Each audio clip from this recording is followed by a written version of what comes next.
Hi, it's Sharon here from Butterfly Lullaby, and the date is 21st of October 2021.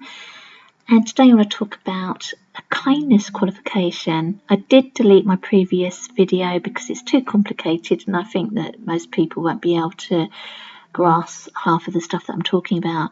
So anyway, what I'd like to do, and what Monica would like to do, is introduce a kindness qualification within government services, education, public services, etc., just so that we can promote kindness more, so that anybody that's not suitable for these services that we pay for, we can actually replace these people and get people in that would better suit that role.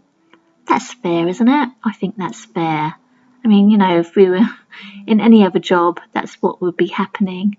You'd have the right person for the right job. And I know two wonderful people in government services that are very good at their job, and they really work hard to support the community that they're in.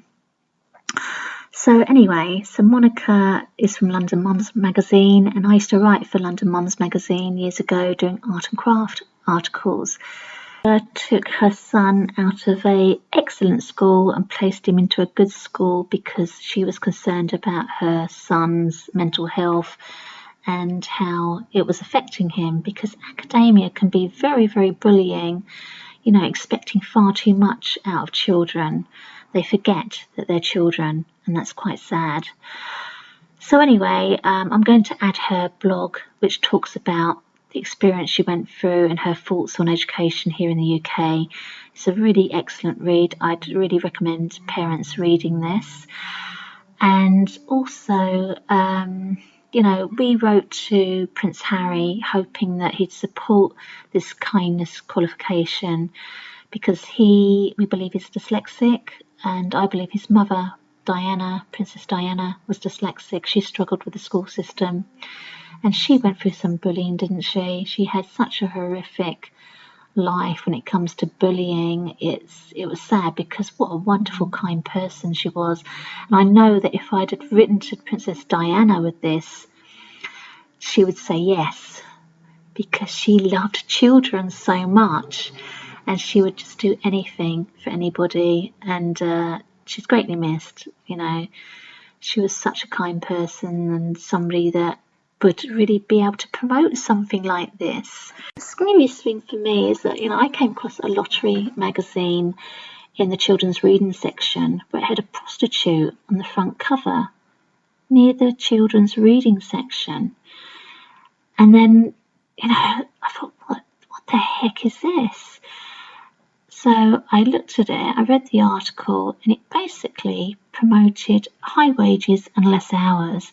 And the lottery had funded Swansea University to promote student prostitution to get an education. And this is something that's very big at the moment. You can look at the videos on YouTube. Well, I went to my MP and I complained. He was a male MP. And he said to me, student girls are old enough to be prostitutes. Now, take into account that student girls in the UK are 16 years old. Now, would you want your daughter doing that to get an education? I most certainly would not.